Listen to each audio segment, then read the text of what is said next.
Halo Sobat Milenial, hari ini perkenalkan saya Lia Hutasoid akan berbincang bersama dengan Ketua Komnas Perempuan, Ibu Andi Yentriani. Hari ini kita akan membahas tentang RUU PKS yang baru saja kita dengar beberapa waktu lalu Presiden Joko Widodo meminta agar RUU TPKS ini segera disahkan.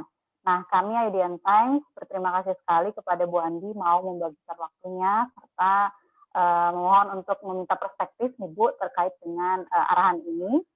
Pasti banyak yang bisa kita bincang terkait dengan isu ini.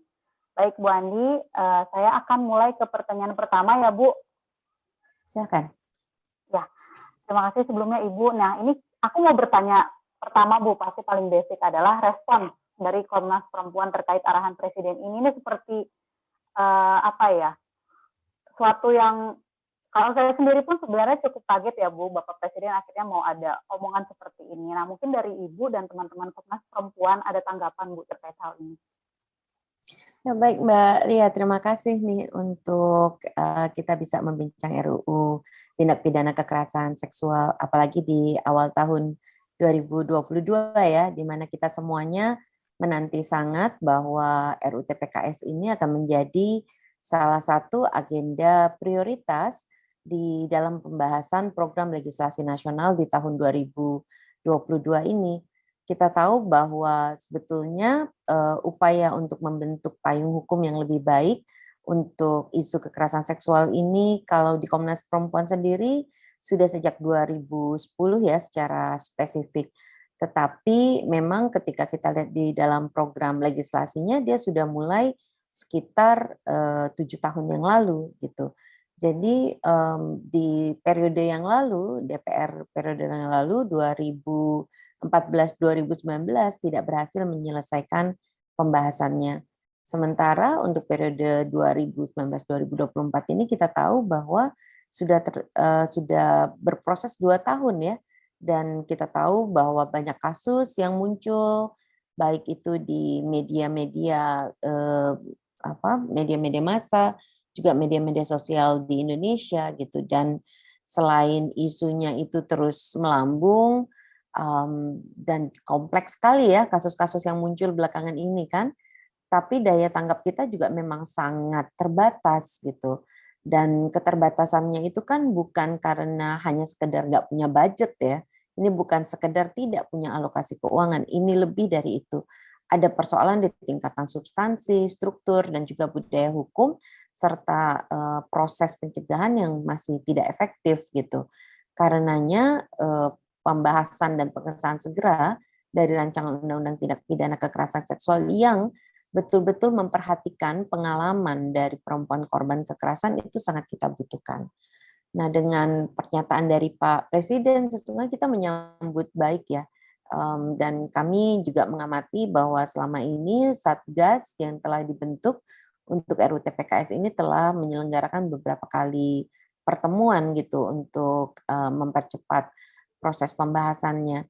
Nah, jadi kita menyambut sangat baik pernyataan dari Bapak Presiden gitu, dan tentunya kita berharap ya, karena Bapak Presiden kan seringkali letaknya dipolitisir ya, tapi sesungguhnya ia adalah wajah dari kepala pemerintahan sekaligus kepala negara gitu. Dan karenanya kami sungguh berharap bahwa pernyataannya ini kemudian menjadi dorongan bagi semua pihak, termasuk partai-partai yang mungkin selama ini masih ingin menunda ataupun justru menolak rancangan undang-undang ini, untuk segera turut membahas dan memastikan kepentingan korban itu terselenggara.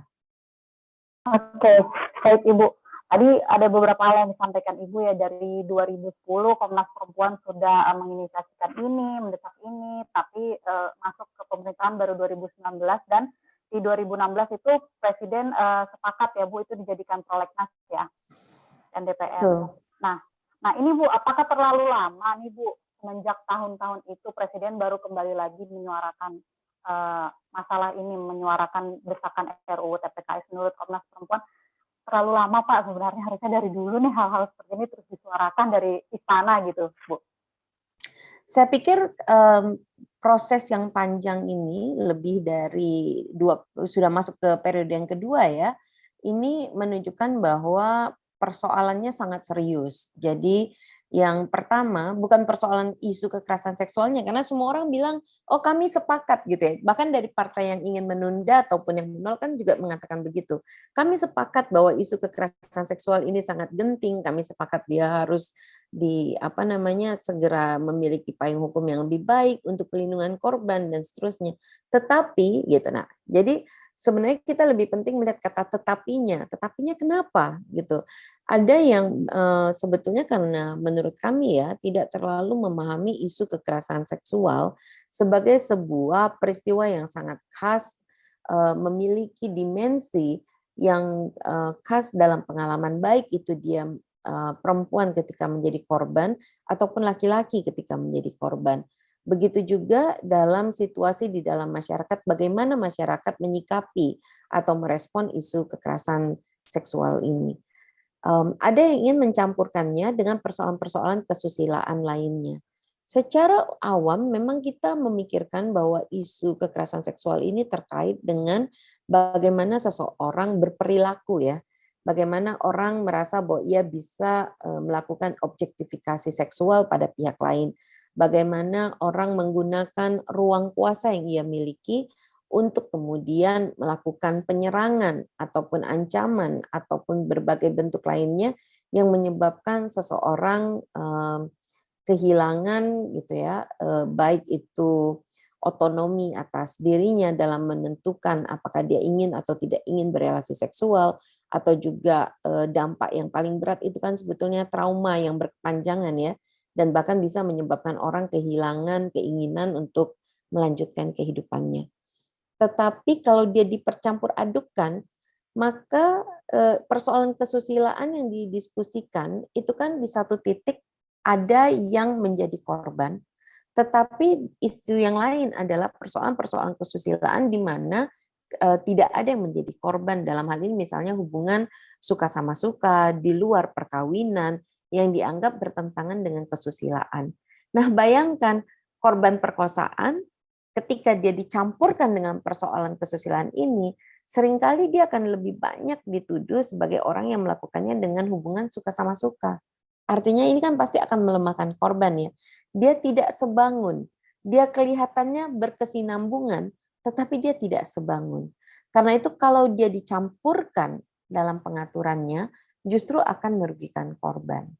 Nah, hal lain adalah juga berbagai tantangan-tantangan yang kemudian menimbulkan negosiasi-negosiasi politik yang berakibat pada reduksi di dalam materi muatan rancangan undang-undang yang akan dilakukan. Nah, ini yang sangat perlu kita perhatikan bersama agar rancangan undang-undang ini bukan hanya sekedar cepat disegerakan gitu ya pengesahannya, tetapi betul-betul bisa melingkupi kebutuhan-kebutuhan korban selama ini dan bisa mengatasi tantangan-tantangan yang dihadapi di dalam proses hukum dan juga proses pemulihannya.